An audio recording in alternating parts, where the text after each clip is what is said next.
By the time Senator Mitch McConnell, the majority leader, made the last of his repeated pleas to President Donald Trump to keep his distance from the Senate candidacy of Roy Moore, it was too late. To McConnell, only the president could extinguish a fire that he sees as endangering Republican Senate majority. But Trump, speaking by phone on Tuesday with McConnell, responded with the same argument he had been making for days inside the White House. The women who have called Moore a UAL predator, the president believes, may not be telling the truth. 40 years is a long time.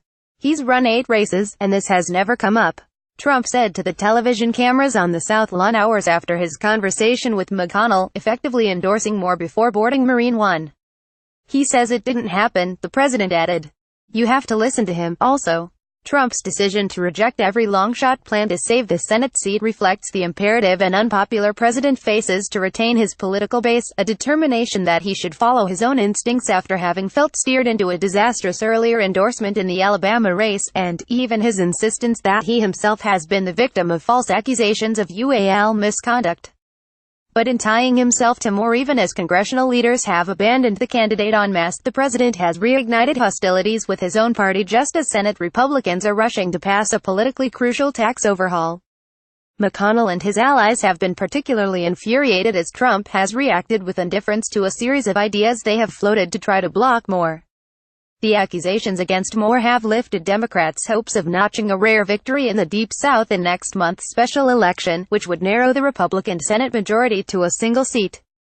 Just as significantly, the president has handed the Democrats a political weapon with which to batter Republicans going into the midterm elections that they tolerate child predation. I was surprised, and I think it's a high-risk move, said Senator Lindsey Graham, Republican South Carolina, who has established a rapport with Trump.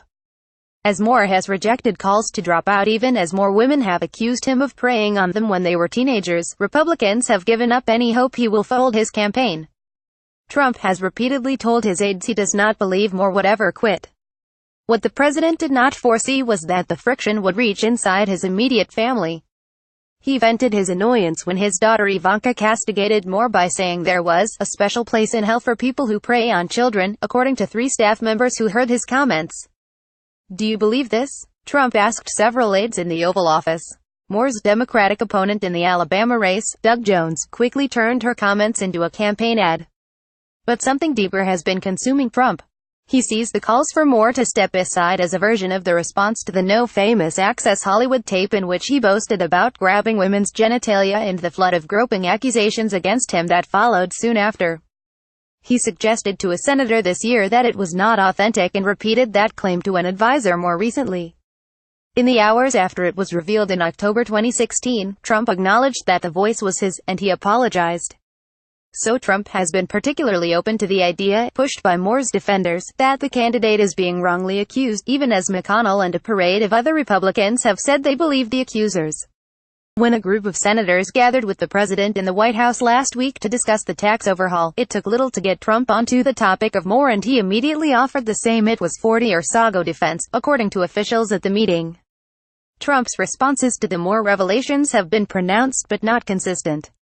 He accepted the candidate's initial denials, and then was shocked at how tepid Moore appeared when asked during an interview with Sean Hannity whether he still maintained his innocence, according to one person close to the president.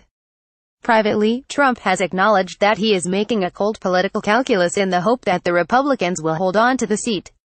A White House official Saturday reiterated the president's view that he believes Moore should quit the race if the allegations are proved true, but the official stressed that the candidate has denied them. Absent action from Trump, party leaders have explored and abandoned a number of ways to derail Moore. They considered recruiting another Republican to run a write-in campaign against Moore and Jones, but 2 private polls showed that such a candidacy would have no chance of success. Both polls, commissioned by Republican groups in mid-November, found Jones leading Moore in a head-to-head election and winning handily in a 3-way race, according to people who reviewed the results. Public polls have indicated a very close race. McConnell and his allies have believed for weeks that disaster awaits, win or lose. If Moore remains in the race, either the Democrats will claim the seat on the 12th of December, or Moore will win and thrust the party into an agonizing months-long debate over whether to expel him. The Senate leader has told fellow Republicans in private that Moore's nomination has endangered the party's hold on the Senate, according to people who have spoken with him. His starkest acknowledgement so far that the political environment has turned sharply against his party since Trump's election. McConnell has also reiterated his intention to move against Moore if he is elected, though McConnell has made clear that he thinks that the candidate is unlikely to win. Otherwise, loyal Senate Republicans have started putting some distance between themselves and the president, a breach that could grow wider in the event of expulsion proceedings. As much as people would like to assume that, as Louis XIV said, "I am the state," there is more than one person who represents the Republican Party, and the preponderance of the party has dissociated itself from Moore, said Senator Bill Cassidy, Republican, Louisiana. The president blindsided congressional Republicans with his defense of Moore, who was a polarizing figure. He has said that homo conduct should be illegal well before being accused of making UAL advances on minors when he was a district attorney in his 30s. McConnell even enlisted Washington campaign lawyers with experience in Alabama elections to devise a 4-page memo outlining a legal avenue to block Moore's path, but the White House counsel's office ignored the document. "All you can do is identify a way out of the mess, and if people don't want to follow it, that's on them," said Josh Holmes, one of McConnell's closest political advisors.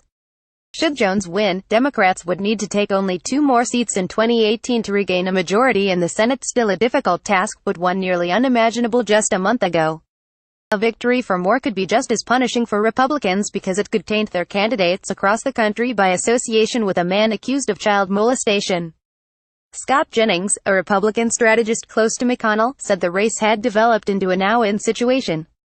"Either we're saddled with a Democrat in a seat that ought to be Republican," Jennings said, "or we're saddled with a brand anvil that's going to drag down the president, drag down the Senate, drag down the party and plunge the Senate into immediate turmoil when he gets there." For its part, Moore's campaign is thrilled to have the president's tacit support and is promising to highlight it. "We're going to make it clear to the voters of Alabama that Roy Moore is the candidate to help President Trump get a conservative Supreme Court and cut taxes," said Brett Doster, a top Moore advisor. "That will be included in our ads, definitely." The New York Times reused content.